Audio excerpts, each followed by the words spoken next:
Okay, let's dive into this. Have you ever really looked at something like a rock next to, say, a rabbit, and just wondered, what is the actual difference here? I mean, deep down, one is just kind of there, and the other is busy being, well, alive. Today, we're getting to the bottom of that exact question. What does it truly mean to be alive? So let's start there. How do we tell the difference?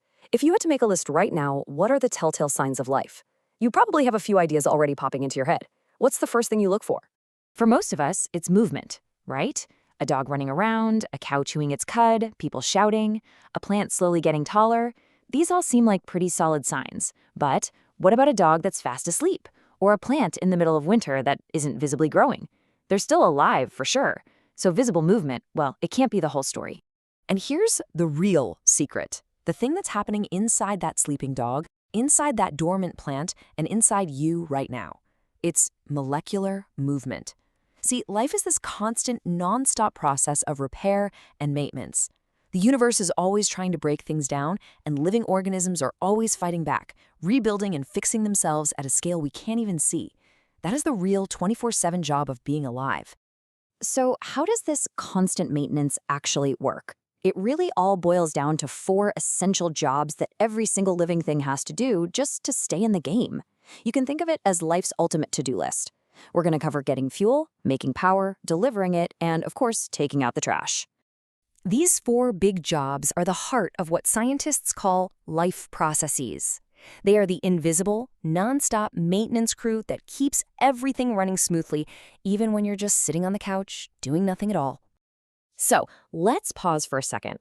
What do you think these jobs are? What processes would you say are absolutely essential for keeping something alive? Give it a thought before we jump to the next slide. And here they are, the big four: nutrition, respiration, transportation, and excretion. The easiest way to think about this is to imagine your body is a super complex factory. You need to bring in raw materials. That's nutrition. Then you need to turn those materials into energy. That's respiration. Then you have to get that energy to all the workers, which is transportation. And finally, you have to get rid of all the garbage produced, and that's excretion. These four jobs cover the whole operation. Let's kick things off with job number one, nutrition, or as I like to call it, fueling up.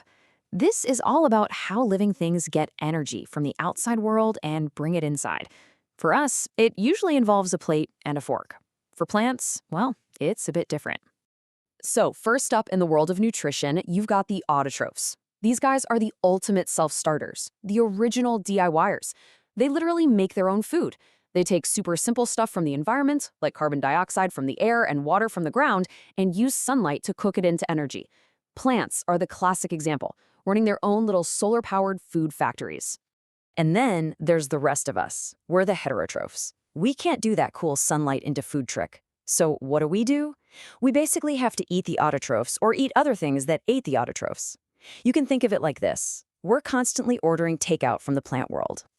So if we put it side by side, what's the key difference here? It's pretty straightforward. Autotrophs are the producers. They make their own food from simple things. Heterotrophs are the consumers. We have to get our food by eating complex stuff that's already been made. It's one of the most fundamental splits in all of biology. Now, because we heterotrophs eat all this complex food, we need some pretty specialized equipment to process it all. And this is our setup, the human alimentary canal. It's basically one long, sophisticated tube that starts at the mouth and ends, well, at the end. Each part of this tube has a very specific job in breaking down our food. So how does our body actually break down a cheeseburger into usable parts? It's not just about grinding it up. Our bodies have these special molecular tools designed for the job. And that brings us to the unsung heroes of digestion, digestive enzymes. Okay, so what exactly do enzymes do? You can think of them as tiny biological scissors. Their whole purpose is to snip apart the huge, complex molecules in our food into tiny little building blocks that our body can actually absorb and use. So proteins get chopped up into amino acids, carbs get broken down into glucose, and fats become fatty acids. It's all about making things small enough to pass into our system. All right, we've broken our food down into fuel. Now what? Well, having a tank full of gas doesn't make a car go. You have to burn that fuel to release the energy. And that brings us to job number 2, respiration. And just to be clear, this is about way more than just breathing. This is what happens inside every single one of your cells to unlock the power in that fuel. Now, your cells don't just run on glucose directly. They have to convert that energy into a much more convenient form, a special molecule called ATP. The best way to think about ATP is as the energy currency of your body. It's like cash. When a cell needs to do something, contract a muscle, send a nerve signal, it spends some ATP. So how do we make this ATP cash? It all kicks off with glucose. The very first step is universal. The cell splits a glucose molecule in half, creating something called pyruvate. After that, it's kind of a choose-your-own-adventure. Without oxygen, like in yeast, you get a tiny bit of energy plus some byproducts. But with oxygen, the process moves into the cell's powerhouses, the mitochondria, and you get a massive payout of ATP. It's way more efficient. Okay, we've got our fuel, and we've turned it into usable ATP energy. Fantastic. But that energy is useless if it's just stuck in one place. You have to get it and the fuel and the oxygen to every single cell in the body. This brings us to job number 3, transportation. We need a delivery network. So for a big, complicated organism like a human, what does this whole delivery system actually consist of? What are the key parts that keep the whole show on the road? It's really a 3-part system that you're probably pretty familiar with. First, you need a pump, and that's the heart, working every second of every day. Second, you need a fluid to carry everything, and that's the blood, which transports nutrients, oxygen, and waste.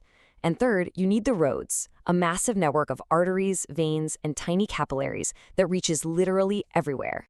So every busy factory produces waste, right? And the factory of our body is no different. All these chemical reactions that produce energy also create byproducts, and some of them can be harmful if they build up.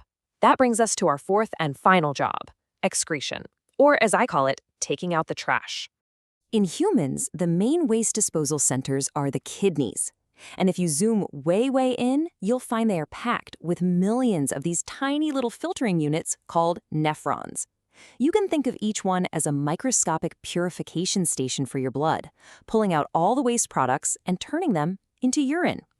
But what about plants? They're alive, they have metabolic processes, so they must have waste too. But they don't have kidneys or bladder, so how do they get rid of their trash? Turns out they have some pretty ingenious methods. Plants are actually masters of efficiency. They can release gaseous waste like oxygen right through their leaves. They can sweat out excess water in a process called transpiration. And one of the cleverest tricks is they just store some solid waste in their leaves and then drop the leaves. It's like putting your trash out on the curb, and the curb just falls off. And that's it. The 4 jobs that define what it means to be alive: getting fuel, making power, delivering it, and taking out the trash. It's this incredible, constant, invisible dance of molecules that separates the living from the non-living. So next time you see a plant growing, you'll know about the amazing work happening inside. It makes you wonder, doesn't it? What other secrets is life hiding right in front of us?